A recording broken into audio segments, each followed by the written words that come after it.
Ya Ya estamos estamos al aquí aire. empezando. Tú me dirás, ¿ya estamos en el aire? Listo, ya estamos Listo, por el que conectadísimos. quieras. Ah, genial. Por eso se escucha esa especie de eco. Sí, ya estamos. Genial. Bueno, pues estamos aquí trabajando a estas horas de la noche. Puede ser que veas este vídeo mañana o quién sabe cuándo, porque lo estamos grabando también. Estamos con Diego Moreno y con Laura Mojica. Yo soy Jorge Villalonga, el director de la Escuela Gestalt Bogotá. Contento de ir como promocionando egresados, como en este caso Diego Moreno, estudiante que ya ha acabado la formación de Gestalt, también es psicólogo, filósofo, y vamos a tener una charla sobre filosofía y Gestalt. ¿Cómo estás, Diego? Hola Jorge, hola Laura y las personas que se conectan. Bien, bien, muy motivado y contento de poder abrir este espacio para compartir algunas inquietudes respecto a la filosofía y su relación con la Gestalt. Qué bueno. Bueno, contento yo que tienes ya una página que se llama Psicofilosofía. Psicosofía, ¿Psicofilosofía? psicosofía. Ah, eso, psicosofía, sí, mejor. Psicosofía. Claro, le quitas el filo. El filo es lo que tengo yo, que es hambre en colombiano. Bueno, Diego, cuéntame un poco cómo quieres que empecemos planteando esta situación. Está la posibilidad de hablar un poco sobre el libro de Francisco Peñarrubia, con los antecedentes históricos dentro de los cuales están los aportes filosóficos del existencialismo, de Buber, eh, Friedlander. Y también me gustaría que me contaras un poco tú, como filósofo, cómo fue tu encuentro con la Gestalt y qué cosas al principio te hizo un poco de como de disonancia cognitiva, me imagino, al ser tan experiencial. Me acuerdo que hiciste un resumen del libro, ¿no? De Paco Peñarrubia, y eso parece que te ayudó bastante a entender como la filosofía implícita o explícita. Así que cuéntanos. Sí, pues básicamente, pues yo tengo formación en psicología y pues hice una maestría en filosofía contemporánea. Y digamos que habitualmente los marcos en los que me he movido y he comprendido el mundo tienen que ver más con lo racional, ¿no? Con procesos de pensamiento, con análisis de teorías, de conceptos. Y eso de alguna manera pues me ha dado una visión más bien como muy conceptual y académica. Y entonces en ese encuentro con la Gestalt, que justamente ocurre en un momento en el que yo salí de un lugar donde estaba trabajando en Cubará con el pueblo Uwa y muchos sucesos desafortunados en ese 2023, la muerte de mi papá, en fin, otras situaciones bien complejas, me llevaron a tomar como este camino de iniciar la Gestalt. em, y con ello empezar a experimentar una incomodidad muy grande con aquello que me pasaba y no podía nombrar, como que no le encontraba como un sentido lógico, como que los esquemas, las categorías y la forma en la que pienso la vida como que me estaba fallando en ese momento, como que no me estaba dando nombre a lo que me pasaba y por supuesto, porque en últimas la gestal es una práctica de la vivencia, de reconocer lo que habita en el organismo, y muchas veces eso no se puede nombrar, o al menos eso me pasaba a mí. Así que durante muchos momentos de la formación como que empecé a sentirme extraño, como lejano, como casi que sin comprender las invitaciones que se me hacían em, en, pues en los espacios de encuentro. Y pues fue justamente cuando me senté a leer el libro que, que pude entender, ¿no? Pude entender de qué iba.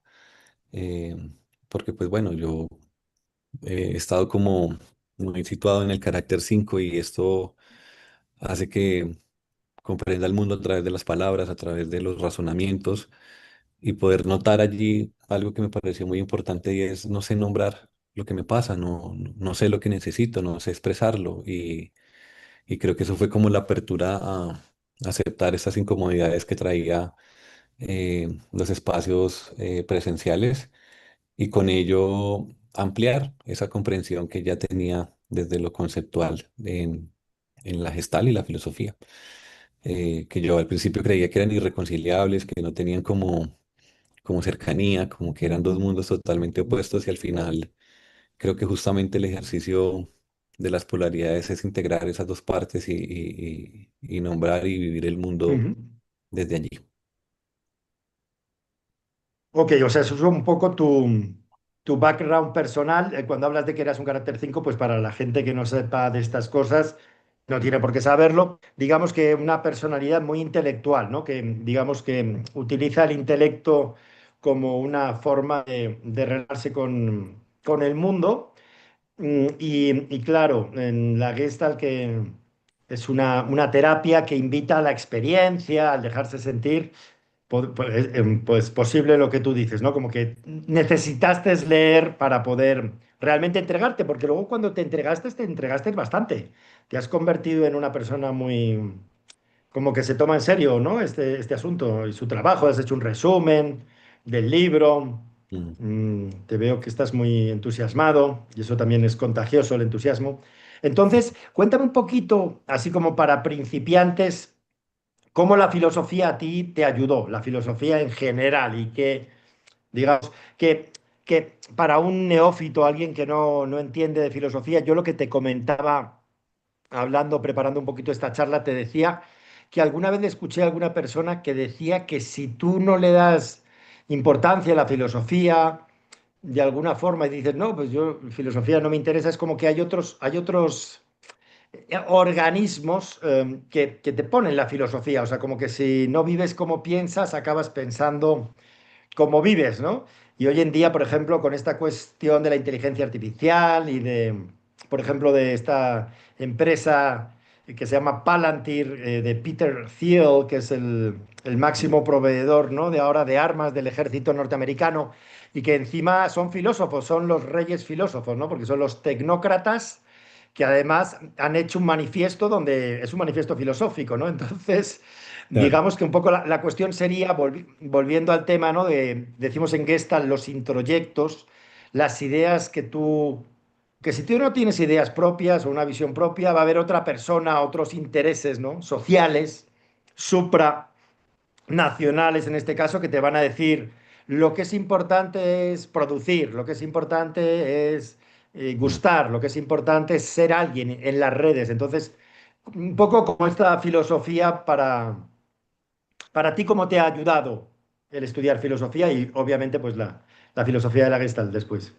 Sí, voy a responder en dos partes.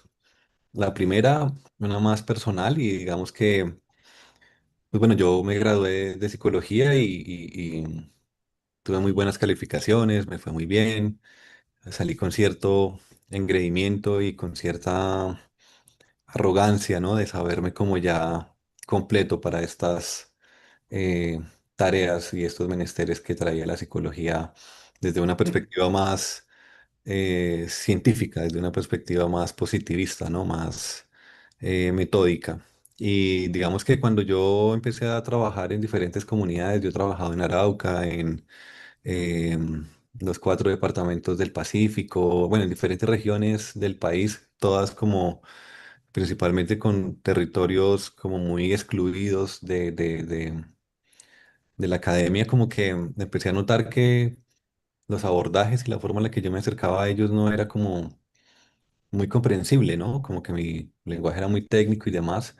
Y ahí empezó una exploración muy, muy grande, mediada por la pregunta de cómo darme a entender, de cómo transmitir eso que sé y hacerme cercano. Entonces, como que ya en el 2021, que estaba trabajando en el Hospital Especial de Cubará, yo estaba como teniendo unos diálogos muy interesantes con el pueblo Uwa sobre cómo integrar la medicina tradicional en los servicios de salud del hospital y empecé a investigar eso, cómo se hacía desde la psicología y me encontré con que definitivamente no era un problema que se estuviera planteando, sobre todo el tema intercultural. Entonces, como que uno de mis gustos y mis deseos de niño era justamente estudiar filosofía Y allí empecé a encontrarme con muchas cosas que me confrontaron. Lo primero que las ciencias duras han renunciado a pensar, ¿no? Han renunciado a entender la realidad, eh, no tanto desde afuera, como lo suele hacer, de controlar, predecir, manipular y demás,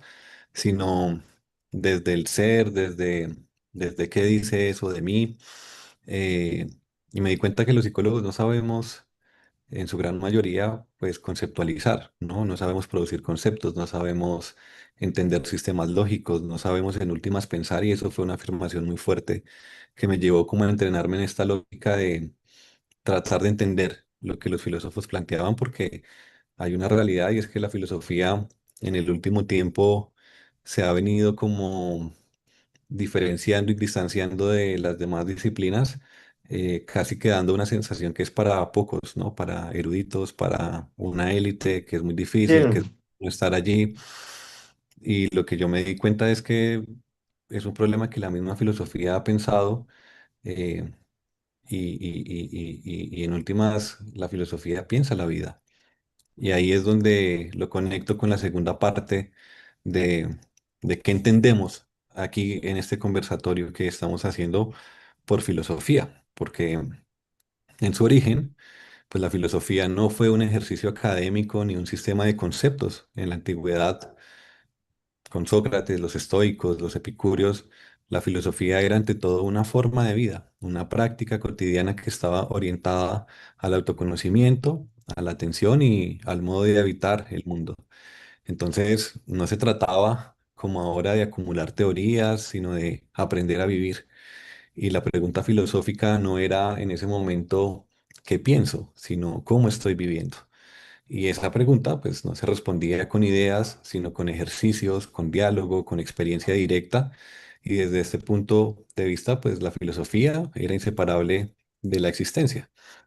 Lo que pasa es que hay un giro, que hace que la filosofía se separe de la vida, y eso ocurre especialmente en la modernidad, a partir del siglo XVI en adelante, que la filosofía toma otro rumbo y se convierte progresivamente en un proyecto que está centrado en la razón, en la explicación, en el control, en la búsqueda de certezas, y ahí el sujeto se separa del mundo, la mente se separa del cuerpo, la experiencia queda sujeta a la interpretación, y este movimiento pues termina, claro, produciendo enormes avances y también una consecuencia clara, y es que la vida comienza a ser pensada más que vivida. Y es precisamente en ese punto, o en esa fractura donde aparecen a comienzos del siglo XX una serie de corrientes filosóficas que intentan reparar esta separación, que las encontramos en el capítulo 2 de el libro de Paco Peñarrubia de Terapia Gestal, La vida del vacío fértil, que empieza a hablar de la fenomenología, del existencialismo, de la filosofía del diálogo, todo este tema de el pensamiento diferencial de Friedlander, que hace que nuevamente la filosofía vuelva a tocar la vida, y no como teoría, sino como experiencia. Y pues justamente es en ese punto donde nace la Gestalt, porque la terapia Gestalt no aparece como una aplicación técnica de estas filosofías, porque eso es importante entenderlo, sino que aparece como una respuesta más vivencial a las mismas preguntas. No es un sistema cerrado, mm, es más bien una actitud, una confianza en la experiencia inmediata, una apuesta por el aquí y el ahora, una ética de la responsabilidad, una fe profunda en la sabiduría del organismo.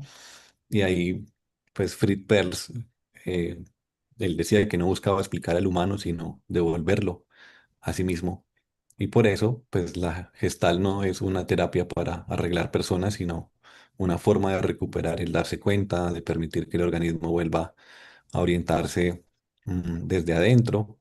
Y ya, pues, digamos que, eh, conectando pues con el propósito de este conversatorio, pues desde esta perspectiva, cuando hablamos de filosofía y gestalt, no hablamos de autores ni de conceptos como fines en sí mismos, más bien hablamos de una misma pregunta que está atravesando todo este campo, y es cómo habitamos nuestra experiencia sin traicionarla, ¿no? Porque la Gestalt recoge de la filosofía antigua su sentido práctico.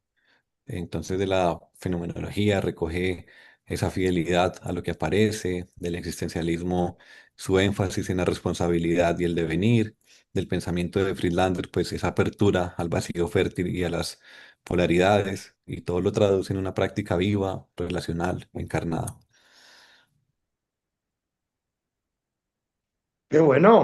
Qué bueno escucharte así, con tanta integración. Mientras hablabas, me venía este asunto, ¿no? Que la única, yo les digo a los estudiantes que la única pregunta, así como dentro de esta invitación a convertir las preguntas en afirmaciones, es la de ¿cómo es esto en tu vida, ¿no? ¿Cómo es esto, tiene que ver con lo que tú dices del inicio, ¿no? De la filosofía, por lo menos la griega, ¿no? De cómo estás viviendo, ¿no? Mm, Claro, si no vives como piensas, acabas pensando como vives, ¿no? Decía sí, esta como traducción de Marx, ¿no? De la infraestructura y la superestructura. de acuerdo. Pues digamos que eso lo he podido notar es más recientemente.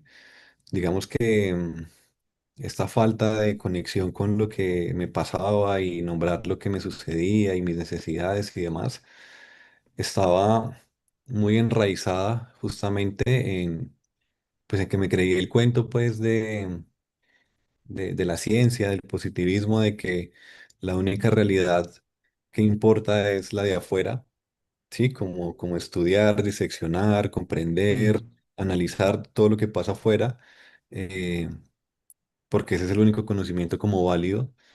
eh, y eso pues terminó llevándome justamente a comprender todo así, negándome pues lo que me pasaba.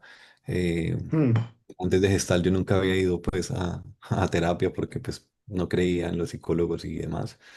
Entonces como que eh, cuando empieza como este momento justamente con muchas crisis que se me destaparon estando en la formación, eh, la falta de como de afecto hacia mí mismo, la valía propia, el tema de dudar de mí, de mis apuestas, de creer que todo lo que había hecho pues al final no servía para nada. Es justamente la filosofía la que me rescata, ¿no? Es justamente volver a leer autores como Foucault, como Nietzsche, como, bueno, estos pensadores que dentro de la filosofía han sido estigmatizados, rechazados, incluso negados, no se les considera filósofos, porque volvieron a tocar estos puntos de que, pues, ¿para qué queremos saber? O sea, Nietzsche dice algo que me parece tremendamente poderoso y es que estamos condenados a no conocernos, porque justamente hemos dejado de tener curiosidad por nosotros, ¿no? Entonces, como que su esfuerzo es justamente volver a recuperar esa curiosidad, volver a recuperar esa pregunta por mí, por lo que me pasa, por lo que, ¿para qué quiero saber?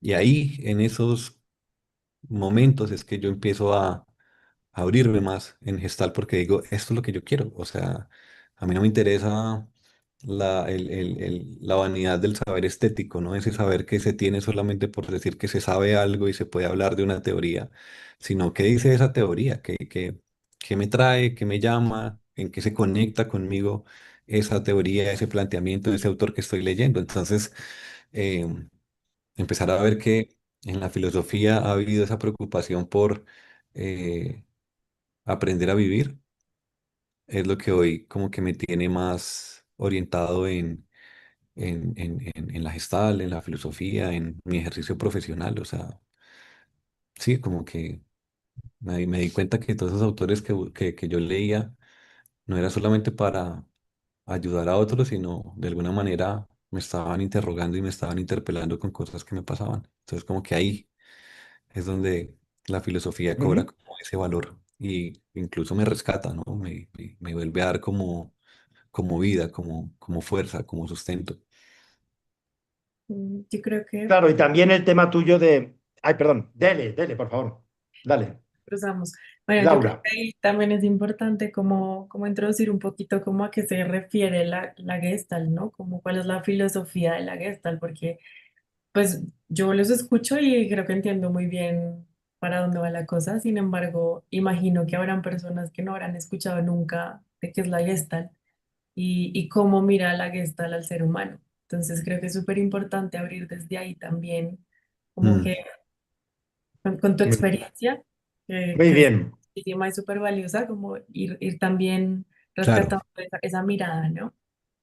sí, pues acá me voy a detener Sí, y ahí antes de que se detenga Diego, claro, yo le propongo que nos haga un poquito un desarrollo de lo que he hablado antes, ¿no? De la fenomenología, el existencialismo, la relación, como un poquito más didáctico. Y también he de decirte, Diego, que yo que te he visto, pues como profesor, he visto que la integración de leer y la experiencia, porque me sale decirte que mucho libro y al mismo tiempo, que es importantísimo y al mismo tiempo ponerlo en práctica en lo que es un grupo terapéutico, que es algo que yo personalmente creo que en un libro no se aprende y ahí me llega una actitud, ¿no? Que una frase creo que es de Claudio Naranjo, de Paco, que un libro no te puede enseñar una actitud, como que la actitud se aprende en el contacto, ¿no? Con los otros humanos. Adelante. Sí, pues como lo decía, lo que hoy estamos conversando, claro, está atravesado por la experiencia y por la lectura, ¿no? Sobre todo ese capítulo 2 de Paco Peñarrubia en Terapia Gestal, la vida del vacío fértil. Y ahí básicamente lo que él está planteando es que la Gestalt no nace de una teoría, sino que nace de una crisis, ¿no? Em, ¿Y cuál es la crisis que hay en ese momento? Pues hay una insatisfacción profunda con todos los modelos eh, terapéuticos y psicológicos existentes, ¿no? Eh, Porque claro, están atravesados por esta idea de objetividad, de actúe así, haga así, y estamos dejando de lado justamente lo relacional. Entonces, Pearls no estaba buscando construir un nuevo sistema explicativo, sino salir de una forma de pensar al ser humano que lo fragmentaba, lo patologizaba y lo alejaba de su experiencia. Entonces, Peñarroya dice que la terapia gestal no es una aplicación práctica de esta psicología de la gestal alemana que en su momento estaba estudiando cómo percibimos, eh, sino que más bien toma algunos elementos de ella de forma metafórica. Y esto es clave porque permite comprender que la gestal no es una teoría que se aplica en la clínica, sino una actitud ante la experiencia que posteriormente va encontrando lenguajes, conceptos y formas de intervención. Entonces, el gesto es muy importante, ¿no? Como que la primacía de la experiencia sobre la explicación. Y ahí la gestal se sitúa antes de cualquier concepto, privilegiando lo vivido sobre lo interpretado. Entonces, mm, ¿qué es la vivencia? Pues esto es importante matizarlo, ¿no? Porque tendemos a confundir vivencia con experiencia.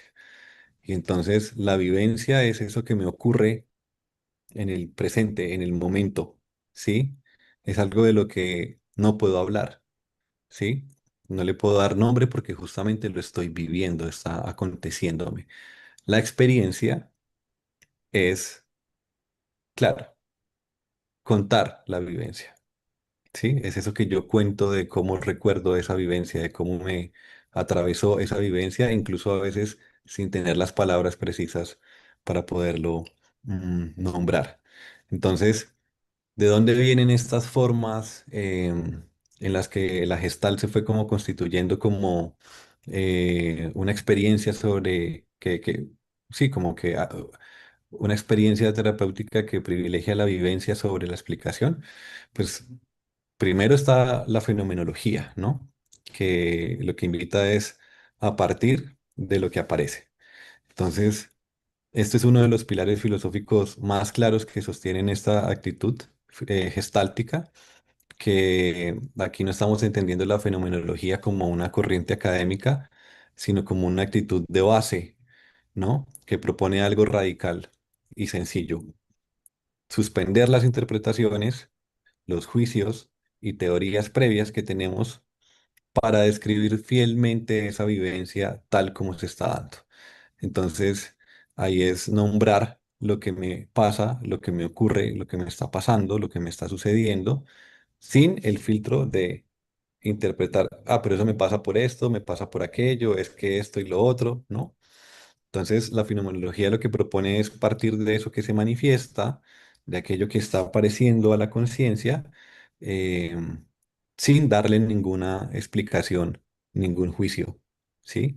Y esto es una actitud que marca profundamente la gestal, porque no interpretar al paciente pues es no explicar su experiencia, no es llevarlo a un porqué causal de lo que le está pasando, sino invitarlo a ese darse cuenta de lo que está viviendo en ese momento. Entonces, la experiencia es legítima antes que verdadera y no se trata de validar o invalidar, sino de contactar y describir. Entonces, esos son elementos para entender la actitud gestáltica, ¿no? La actitud es no explique, sino contacte y describa cómo se le está presentando ese fenómeno en ese momento, sea lo que sea que esté pasando, una emoción, una imagen, rabia, tristeza, ira, dolor, felicidad, eso, me está pareciendo esto. ¿En qué parte? Sí, como que más que como explicarla.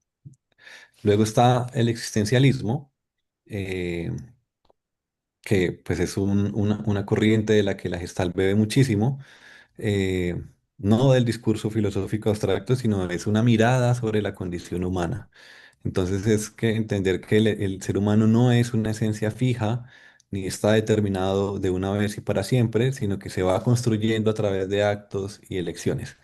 Entonces como que usualmente solemos tener esta sensación de que somos de una sola manera y ya. Y lo que está invitando el existencialismo es, no, siempre está decidiendo, siempre está eligiendo, siempre está decidiendo, y esa es como la bondad, ¿no? Como salir de cualquier etiqueta que tenemos para entender que podemos ser otra cosa, o que somos esto y también somos aquello. Y aquí pues no se trata pues de explicar el pasado para justificar el presente, sino más bien de asumir el presente como un lugar de posibilidad, ¿no? Por eso Peirce podía afirmar que la gestal es una terapia de la maduración y no de la patología. Entonces, esta es otra actitud, ¿no? Como eh, asumir el presente, ¿no? Como es un lugar de posibilidad, Bien. es lo único que tengo. Y ya, finalmente, digamos que Aquí te está. quiero. Espera, espera, que te veo entusiasmado. ¿Por aquí se me escucha bien o hay un Sí, loop sí, sí, sí, de que hablo? perfecto. Muy bien, me encanta verte entusiasmado. Me encanta. Entonces, el existencialismo, muy, muy claro. Bueno, lo primero que has comentado de la fenomenología, la diferencia entre experiencia y vivencia, me parece muy interesante. ¿Cómo lo pones? Del existencialismo, como que estamos continuamente actualizándonos, ¿no? Como los programas de alguna forma tecnológicos que se actualizan. Y eso me recuerda a una metáfora que me compartió el otro día un amigo, que es el de este, que me parece bastante filosófico, el de Cabildo Hispanoamericano, Juan Manuel, que aprovecho para saludarle cuando vea esto, si es que lo ve, que me hablaba del barco de Teseo. ¿Tú conocías esa metáfora, la del barco de Teseo? No.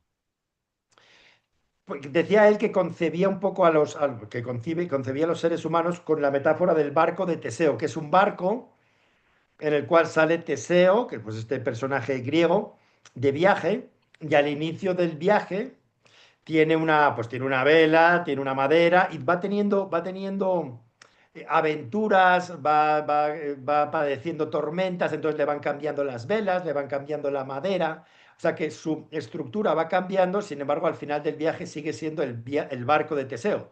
Ahora, del material original al material que llega a su destino, pues hay un cambio total, sin embargo sigue siendo el barco de Teseo, que es un poco lo que me llevas con este asunto de la actualización, del existencialismo, ¿no? De que estamos continuamente en este cambio y que un poco el factor común, lo que está, y esto pues enlaza más con la filosofía budista, es el asunto de la conciencia, o sea, todo lo que tiene un origen tiene un final Lo único que no tiene origen es la conciencia, por lo tanto no tiene un final, ¿no? El darse cuenta. Nada, quería meter ese chascarrillo de Sí. cómo es tu existencia en este momento, ¿eh? Y también aclarar que cuando hablabas del asunto del modelo médico, más de la psicología, digamos, no la conductista, porque también bien entendida es otra cosa, digamos, el modelo médico tiene que ver con este asunto que aparece también en el libro de Paco, que aprovecho para decir que es nuestro material principal teórico en la formación, Mm. el de el terapia Gestalt, la vía del vacío fértil, y claro, compara el modelo médico del diagnóstico, ¿no?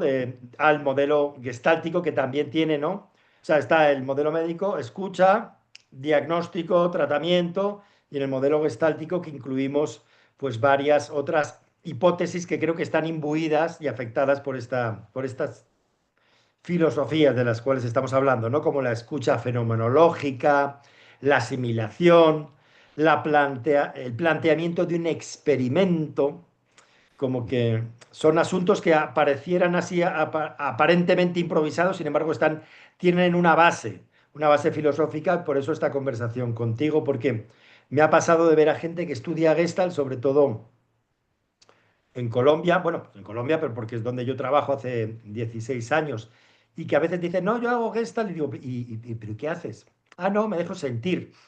Y por eso es tan importante el estudiar, ¿no? Estudiar para luego poderte dejar sentir de verdad, pero no de una forma random, sino, a ver, eso tiene un sustrato filosófico, tiene una metodología. Ah, Exacto. Que va en Bien, últimas Diego. configurando esa actitud gestáltica, ¿no? De dejar aparecer, de vivir la experiencia, de actualizarla, porque no siempre se da igual, ¿no? Entonces como que, sí, como que entender que no somos una identidad fija, ¿no? Sino que va mutando, va cambiando, va renovándose, y lo que creíamos ser en algún momento tal vez va dejando de ser con el paso del tiempo y la experiencia. Que pues aquí lo conecto con otro de los aportes filosóficos que a mi parecer es de los más originales que atraviesan a la Gestalt, y es el pensamiento diferencial de Salomón Friedlander, ¿no? Este pensamiento que cuestiona el modo lineal y dicotómico de comprender la realidad y propone más bien situarse en un lugar previo a la separación de los opuestos, ¿no? El punto cero. Usualmente tenemos un pensamiento dualista. Esto es como que pensamos siempre en opuestos. O es blanco o es negro, o es sí o es no, o es esto o es lo otro. Y lo Malo, original, bueno. exacto. Y eso determina nuestra moral, nuestra forma de actuar, nuestra forma de comprender la vida, de relacionarnos, como que sí, como que incluso casi que en la coyuntura política, como que izquierda o derecha y demás, como que no hay más lugares.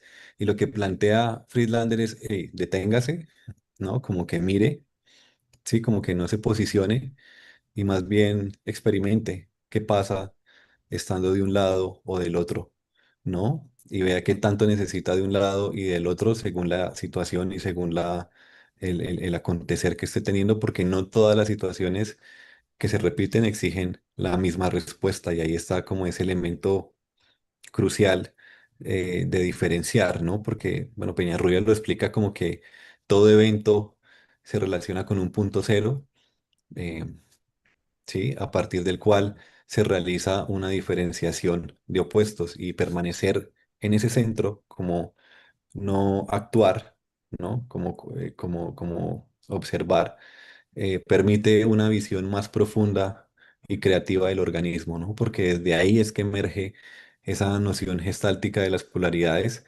no como opuestos que hay que eliminar, sino como tensiones que necesitan ser reconocidas y ser integradas. Entonces, este punto cero, que más adelante se nombra como el vacío fértil, no es una carencia ni ausencia, sino más bien una potencialidad, ¿no? Como una posibilidad, como una creatividad. Y es un concepto profundamente filosófico que tiene resonancia en tradiciones orientales, en pensamientos no duales, más holísticos, más integradores, más Bueno, en Hegel, ¿no? lo de tesis, antítesis, síntesis, ¿no? Exacto. Y Sí, a mí lo que te iba a decir, que escuchándote, hablando de estas cosas, me viene con el apoyo del mezcalito y el entusiasmo de decir cómo habrás disfrutado como filósofo una vez has estudiado y has entendido de qué va esto, luego los experimentos que hacemos, ¿no? Porque debe ser una maravilla poder, como el biólogo que sabe de plantas y de repente va a la selva y dice, Dios mío, mira un guarumo, mira un Banisteropsis capi. Ah, ok, mira, esto es una chacruna. Es como lo que yo veo de la Gestalt a nivel filosófico, para un filósofo, valga la redundancia, es como cuando hacemos un experimento con polaridades es vivenciar cómo la integración es el horizonte terapéutico y que no se quede solo en la cabeza, sino en plan, a ver, ahora sé el niño bueno, entonces ahora sé el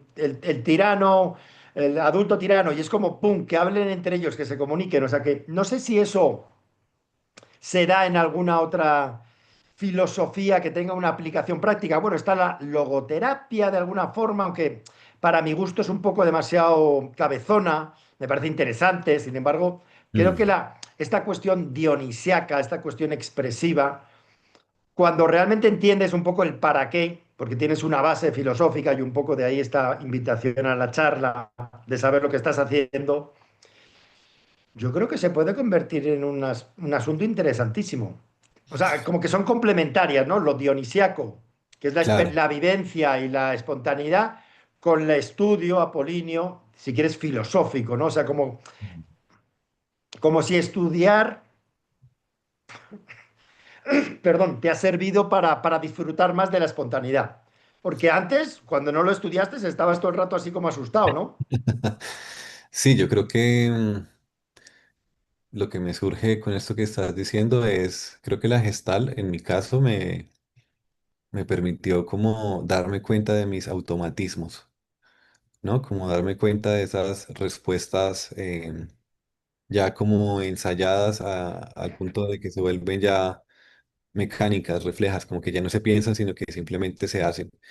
Eh, y justamente Mm, con esto del pensamiento diferencial, que me pareció de verdad demasiado poderoso, es antes de responder, deténgase, ¿sí? Así ya tenga una tendencia a responder de cierta manera, deténgase, haga una pausa, observe qué está pasando, ¿sí?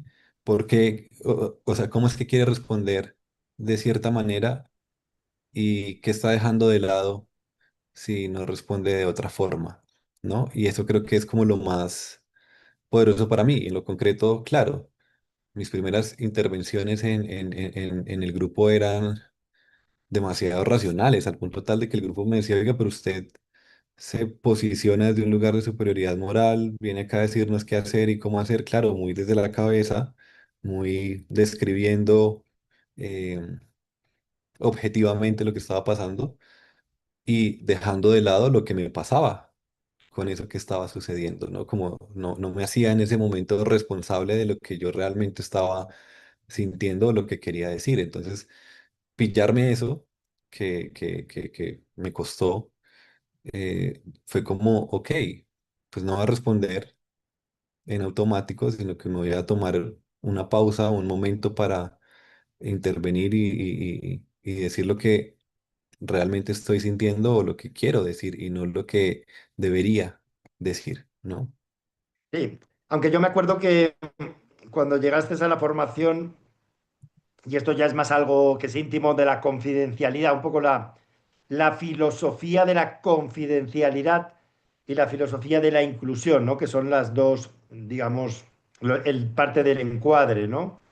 Lo que trabaja en el grupo se queda en el grupo porque fuera de contexto pues no tiene el mismo significado y la inclusión es traer asuntos importantes al grupo porque si no el grupo se convierte en algo muy vacío.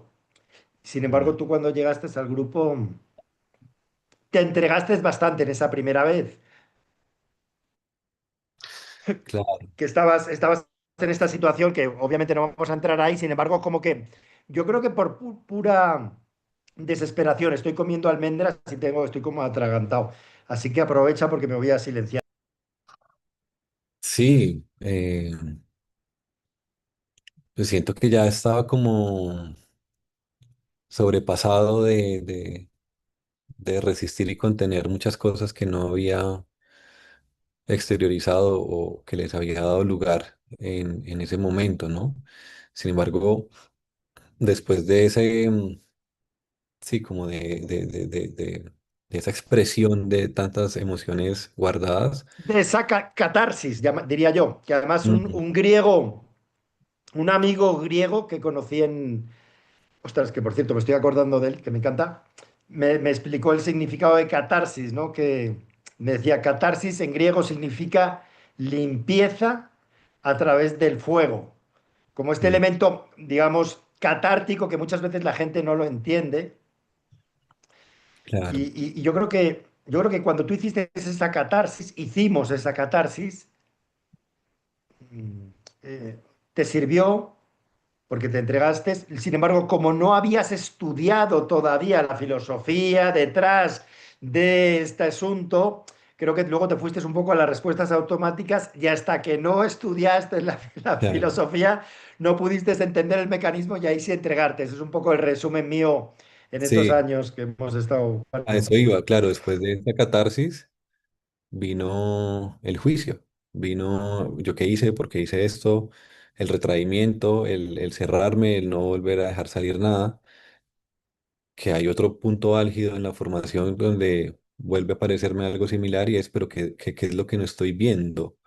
Y solamente cuando lo estudio es cuando digo, ah, ok, ya sé a qué me están invitando, ¿no? Como que ya sé las reglas de juego, pues ahora juguemos, ¿sí? Como que ahí vino ya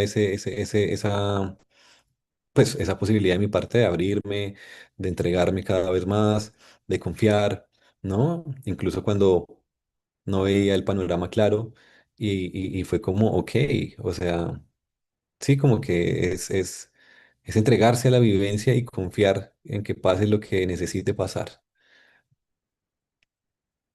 Sí, y podríamos decir que no en cualquier lugar, no en Claro, un lobby de un aeropuerto, en una estación de Transmilenio, sino en un espacio donde estamos con digamos, una motivación común y es un espacio protegido, protegido también digamos, por la intención, ¿no? De los participantes. Como que no es un entorno protegido y bueno.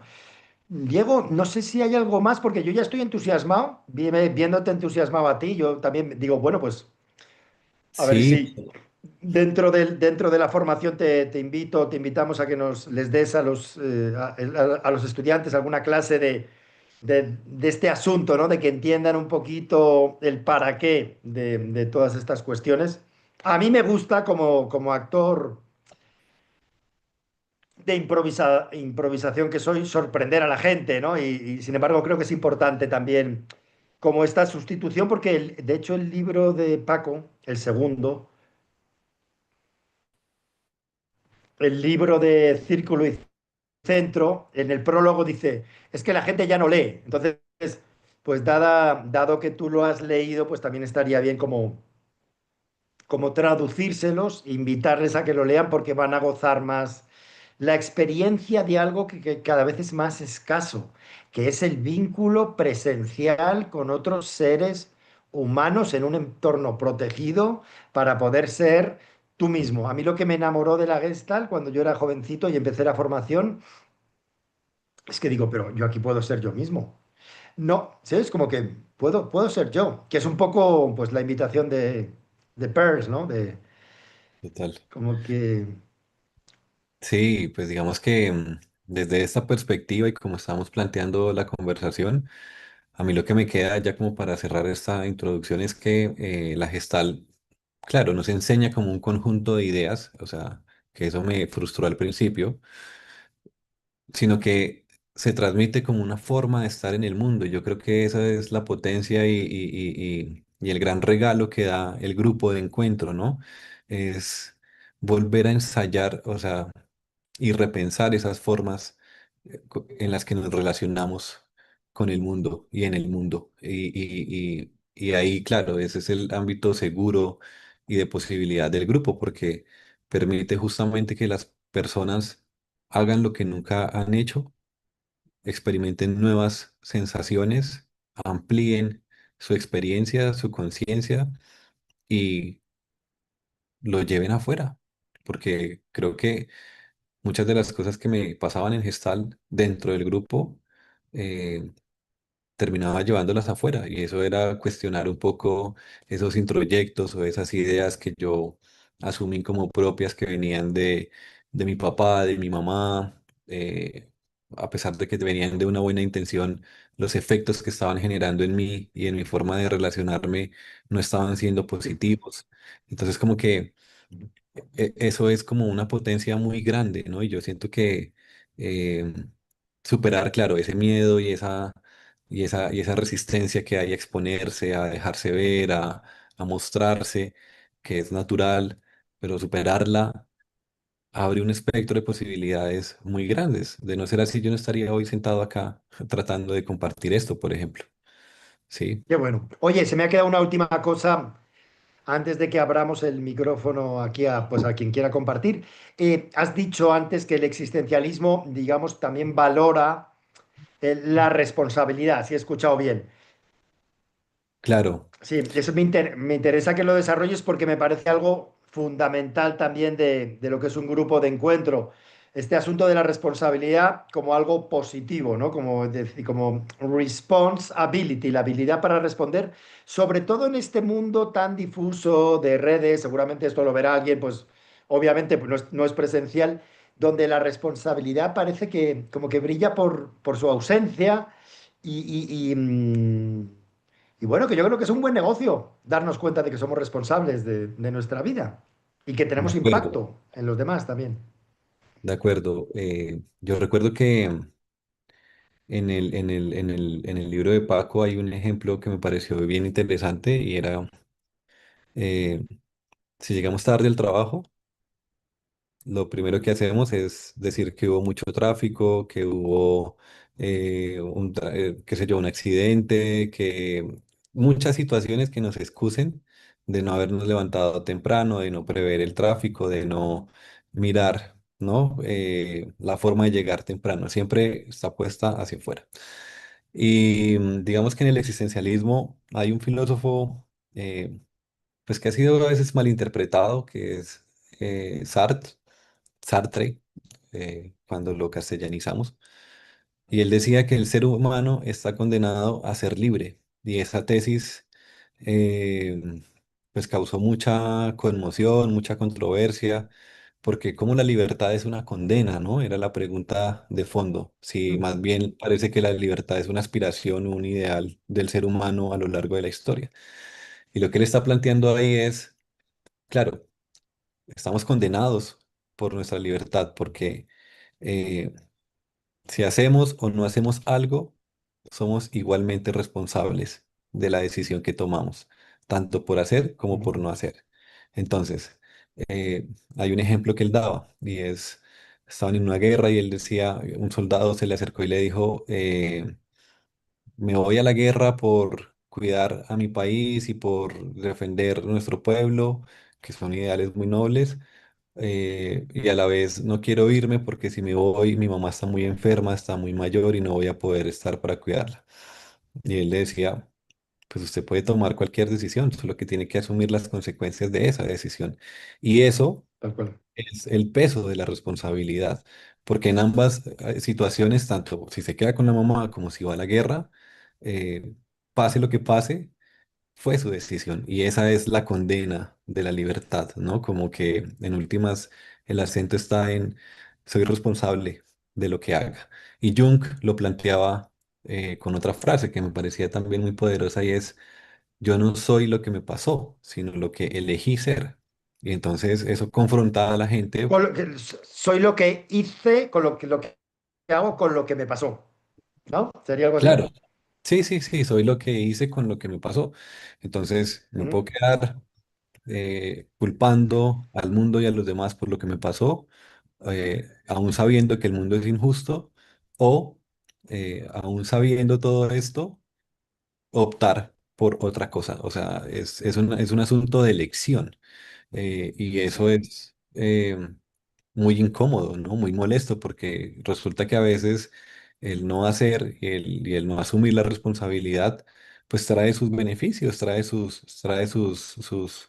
sus tranquilidades, ¿no? Porque, pues, bueno, pues es que yo no, yo soy así, el mundo me hizo así, y eso es muy cómodo, ¿no? Entonces, ese acento en la responsabilidad yo creo que es de lo más valioso que tiene el existencialismo, aunque muchas veces suele ser malinterpretado y suele generar más bien molestia y controversia porque parece una confrontación y no más bien una Mm. invitación a ver la posibilidad de que, a pesar de que me pasaron cosas, eso no determina lo que yo sea de aquí en adelante, ¿no?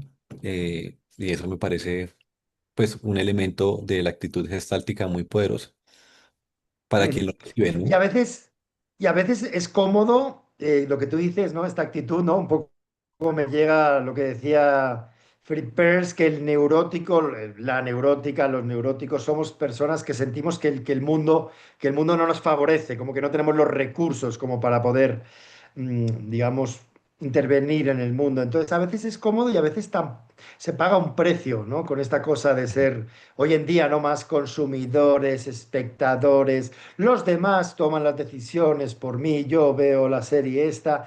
Al final hay como que se llega a esto de un vacío estéril, no un vacío fértil, como que yo creo que la responsabilidad es también, o sea, que puede ser perfectamente que me quede viendo una serie de Netflix o que decida no actuar en tal situación. Sin embargo, siempre y cuando me dé cuenta de que soy responsable, creo que me siento más empoderado, esta palabra que está tan de moda hoy en día.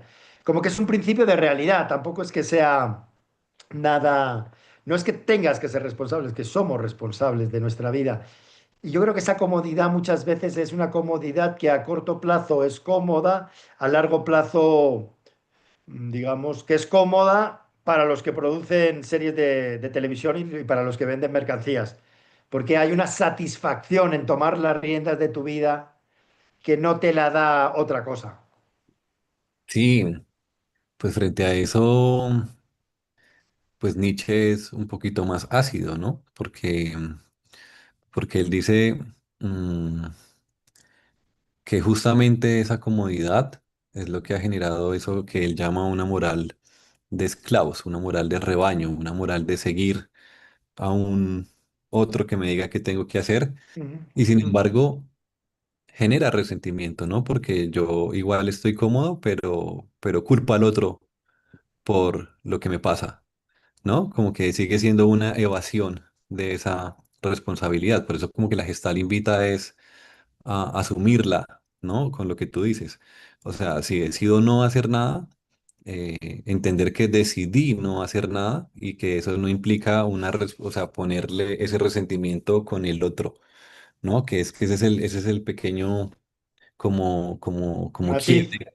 Exacto, que hay que hacer ahí porque por ejemplo, claro, pues hay gente que pues para qué me involucro en alguna tensión, en alguna situación problemática si yo pues tengo lo básico y con eso puedo vivir, ¿sí? Entonces como que se Ujú, acomoda con lo que tiene para no perderlo, pero al final lo que no está notando es que está sujeto a ese otro, que está sujeto a ese que decide, que está sujeto a ese que impone las condiciones. ujú. ¿Sí? Y culpa siempre al otro. Eso es lo paradójico, ¿no? Como de la responsabilidad. Digamos que estamos condenados a ser libres, me gusta esa frase, y digamos que hoy puedo elegir no hacer nada y eso no significa que yo mañana, siempre es mi responsabilidad, la situación es la que manda. Oye, muchas gracias, Diego, me ha gustado esta charla, me gusta, veo que te entusiasmas, no sé si tienen alguna pregunta las personas que están por aquí. Susana, Ángela, Marcela, Ricardo, bueno, Inti, que está por ahí, Juan Robles, Diana Valentina, Cocoa, Nina, Silvia, Laura, que nos está aguantando aquí. Veo que hay algo en el chat. Ah, se pueden escribir en el chat cosas, claro. Ah, has puesto en el chat tu página web, la página de Diego que está en construcción, Psico Sofía. Sí, ¿Quieren hacer preguntas, comentarios, cosas? Sí, estaría lindo poder escuchar cómo les llega esto que hemos venido compartiendo, ¿no? Eh, Uno de los miedos del filósofo. Le parece Sí, mucha carreta a Cocoa, que es más de acción, estas vainas como bullshit, elephant shit, maricadas. Yo qué sé. justamente uno de los miedos del filósofo es eso, ¿no? No darse a entender. Y creo que la medida de una buena conversación es más las preguntas que genera que como la aprobación de lo que se dice, ¿no? Uy, pues venga, oye, hagan alguna pregunta o comentario y si no, o mientras, yo quiero poner un vídeo que se lo puse a Diego el otro día, no sé si tiene temas de derechos de autor, y me parece muy divertido, que es el de los filósofos. ¿Tú lo tienes por allá en la mano, Diego?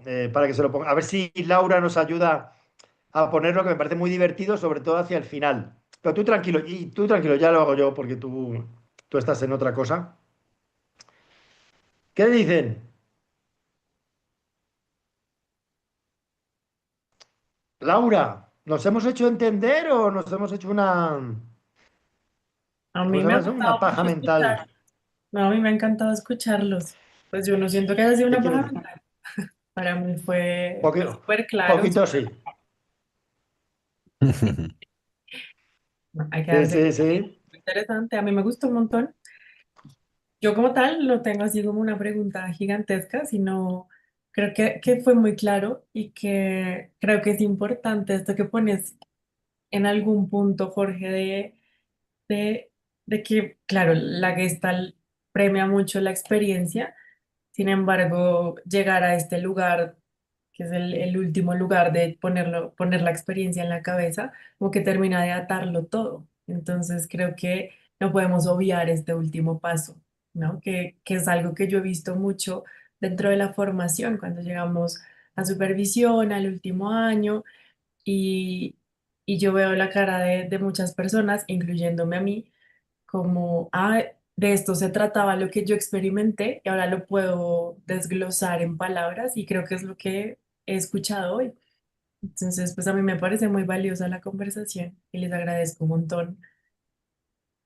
Me gusta aguantarlos. Genial. Pues mira, te acabo de pasar es un vídeo de YouTube que me parece muy divertido de los Monty Python. Te lo paso para que lo pongas en el chat si quieres, ahí para que la gente si lo quiere ver. Es un poquito larguito, sin embargo es muy divertido. Y creo que también es una respuesta pues bastante gestáltica, ¿no? al asunto de la filosofía. Bueno, Sí, yo creo que conectando con lo que estaba trayendo Laura, es cierto que Peirce como que privilegiaba más la actitud que cualquier expresión teórica. Sin embargo, yo quiero poner el acento en que Peirce no pudo llegar a producir esta terapia, esta forma de terapia Gestalt, sin antes haber tenido un conocimiento previo y unas ideas que lo inspiraran, ¿no? Porque si uno lo ve desde afuera, pareciera que Peirce como que juntó un poco de cosas y con eso creó algo de manera indiscriminada. Sin embargo, cuando se empieza a ver, oiga, ¿por qué trae el teatro? ¿Por qué trae el psicoanálisis? ¿Por qué trae estas corrientes filosóficas y cómo las une, ¿no? Sobre todo rescatando de allí la actitud y la expresión, es porque hay de base toda una explicación conceptual, ¿no? Incluso con Reich, incluso con, bueno, con los demás. y una filosofía de vida, podríamos decir, ¿no? O sea, es una filosofía de vida realmente. ¿No? Que a veces la Gestalt se ha dicho que es una filosofía de vida, ¿no? Una Exacto. actitud. Entonces, sí, efectivamente. Eso me lleva a esto que yo he dicho muchas veces de Claudio Naranjo. A Claudio, pues yo llegué a Colombia acompañando a Claudio, que era un carácter muy intelectual, pues que dijo que a través de Pearls aprendió a ser una persona más de verdad. Y él tiene una charla que le grabé yo en un congreso de Gestalt en Argentina hace varios años, y se llama La Gestalt, un experiencialismo ateórico que se reconoce como tal. Y yo lo que digo Es que, claro, efectivamente, lo mismo que estás diciendo tú de Peirce. Claudio estudió, ¿qué no estudió este hombre, no? Psicoanálisis, filósofo. Era médico, psiquiatra. Para llegar a esa espontaneidad tuvo que estudiar mucho. Y hay gente que se sube en ese tren de la espontaneidad y de la improvisación sin haber estudiado y bueno, pues sale lo que sale, ¿no? Como cuando alguien que no ha estudiado pintura o alguien que no ha estudiado música se pone a porrear un tambor. Está bien la improvisación, sin embargo, digamos que se disfruta más cuando conoces lo que estás haciendo y que Mm. si estás experienciando, lo estás haciendo no para evitar, eh, Claro, sino entender como que no una... es un saber, no es un saber separado del cuerpo, ¿no? Que creo que en últimas es esa integración o ese círculo completo de la experiencia, ¿no? Porque, claro, si vamos primero al cuerpo es para después llevarlo a ese darse cuenta que tiene que ver con aspectos más de la razón, ¿no? Entonces, como que yo creo que eso es como lo más importante, ¿no? Como entender que em,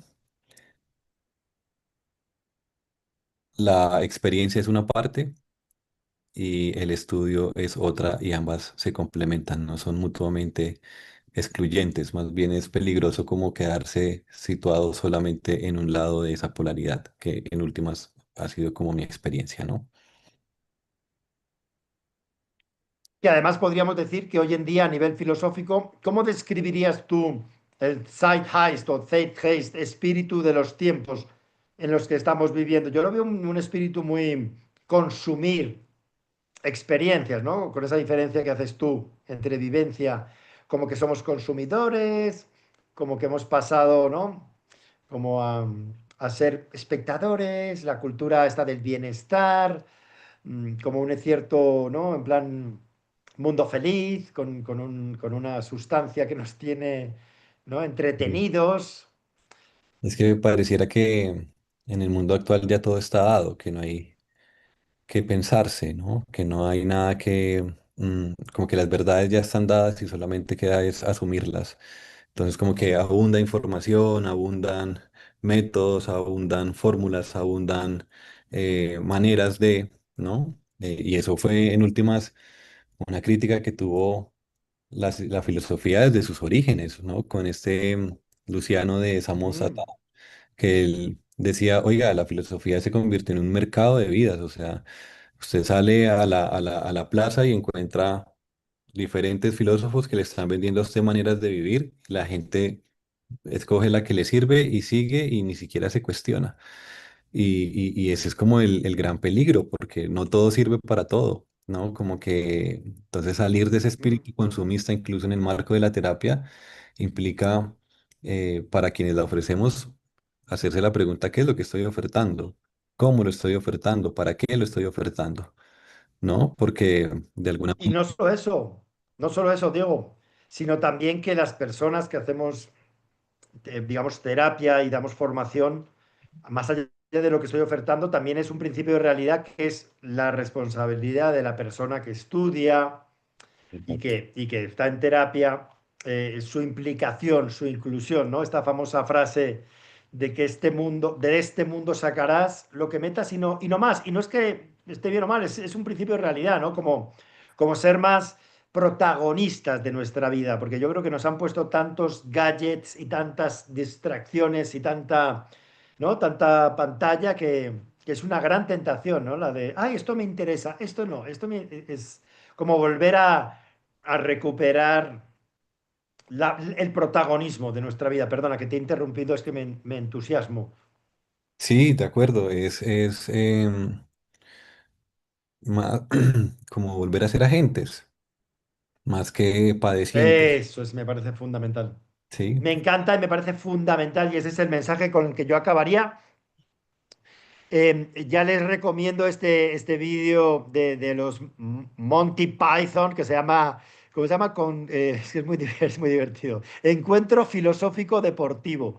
Y es muy divertido. Tienen el enlace también como porque creo que es un vídeo humorístico y también muy gestáltico, diría yo, pues muy de la acción. Y escucho últimamente a un tipo que es un chino que hace un análisis con filosófico también de un poco el mundo en el que vivimos y se basa mucho en la teoría de juegos. ¿Tú conoces la teoría de juegos, Diego? No mucho. Bueno, vale, yo tampoco. Entonces, sin embargo, en su última entrevista decía que usted cuenta, o sea, que you are important, que tú eres importante. Como que no eres simplemente un espectador, que tu vida es importante.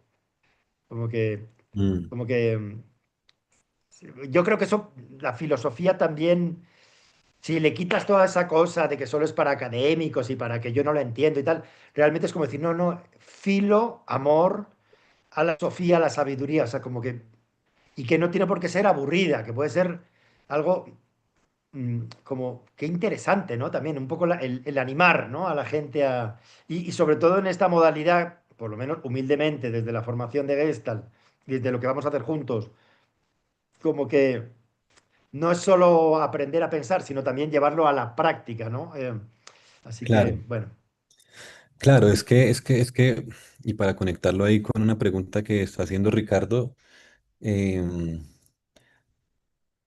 yo creo que es importante dejar de pensar en términos de protocolos, modelos, fórmulas, métodos, ¿no? Porque al final cada filosofía que hubo en la antigüedad que estaba preocupada por el tema de la existencia, lo que estaba diciendo es eh, busque su verdad, ¿sí? Y esa verdad es la suya, Mm, ¿sí?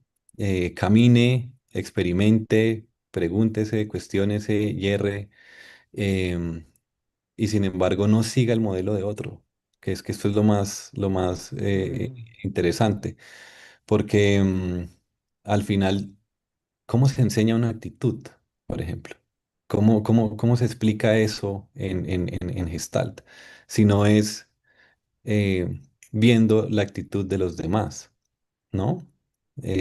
Por eso Peirce decía, no, o sea, no miren, no miren lo que, sí, no me miren a mí, miren lo que hago, ¿sí? Porque ahí es donde está ese componente de poder entender la actitud gestáltica de la responsabilidad, de atender el fenómeno que está apareciendo, y eso se transmite, pero se transmite es justamente casi que por modelación, como que el terapeuta va de alguna manera llevando al grupo, llevando a las personas a partir de sí mismo a esa posibilidad de verse y de darse cuenta, ¿sí? Y eso es muy difícil de explicar lógicamente, por eso se vive, ¿no? Se experimenta, ¿sí? Y luego se trata de darle un sentido individual, ¿no? Propio, ¿sí? mm. Muy bien. Me imagino que es el Ricardo que yo conozco, que es un amigo colombiano que vive en Estados Unidos, y ese término ayornamiento, ayornamiento, me llama la atención, más o menos. Imagino lo que es como, ¿no? Como esta cuestión. eh, Ahora, ¿qué significa? Ayúdame. Jorgito, sí, ya sabía que eras tú. ¿Qué significa ayornamiento para gente de a pie como yo? Es como, bueno, ¿tú sabes lo que significa ayornamiento, Diego? No, como una Renovación, renovación. renovación. Es que es muy italiano, Ricardo. Y, Ricardo, queda para la siguiente charla que haremos con Diego, espero. El tema de la relación. No, me encanta, me encanta. Es muy elegante, molto elegante como te. Italia. Eh, el tema de la regulación organísmica, el tema del vínculo, ¿no? De Buber. Y el tema de que yo creo que la Gestalt, sí, a mí personalmente me sirve para la gente de a pie, tanto para la gente de a pie como para la gente más sofisticada. Exacto. Entonces, yo diría que todos tenemos una filosofía de vida. Y con esto acabaría, ¿no? En plan, tú si quieres acaba. Todos tenemos una filosofía de vida. La pregunta ¿es una filosofía que a ti te gusta y que tú te la has masticado o es una filosofía que simplemente te han puesto desde el exterior? Porque hoy en día creo que es bastante evidente ese tema. Sí, estoy Antes completamente. era la iglesia. mm, Dice Ricardo, la iglesia me jodió. Ahora tenemos otro tipo de iglesia. Estamos en una renovación un tanto, ¿cómo se llama? La ilustración oscura, que se llama ahora, está de moda ese término, la ilustración oscura. Bueno, lo dejamos para la próxima. ¿Te ha gustado, Diego? Sí, sí, estuvo chévere y gracias a quienes se conectaron. Esperamos que estos espacios se sigan replicando porque sin duda también hace parte de esa responsabilidad, ¿no? De, de mantener viva la red y la comunidad en prácticas saludables. Y como decía un amigo, que es un dicho jasídico, tiene más ganas la vaca de dar de mamar que el ternero de ordeñar, ¿no? O sea, como que también hay un placer en el dar y en el compartir. Tienes el taller, hablando para la gente que esté en Bogotá, vamos a hacer unas jornadas abiertas en la escuela Gestalt Bogotá. Uno de los talleres va a ser de Diego, de filosofía y Gestalt, 23 de mayo, sábado. Y luego pues está su página, Psico Sofía, y bueno, pues las redes de la escuela. Sí, ahí la Así compartí que, en el chat muy- y bueno, eh, que sigamos circulando la palabra y compartiendo. Y pues Diego también hace terapias individuales, presenciales, virtuales, así que me parece chévere tener un terapeuta filósofo. Un abrazo, gracias a la bella Laura, como en la Divina Comedia de Dante Margarita, que nos acompaña en estos viajes por los purgatorios y las Gracias por estar esferas. Gracias.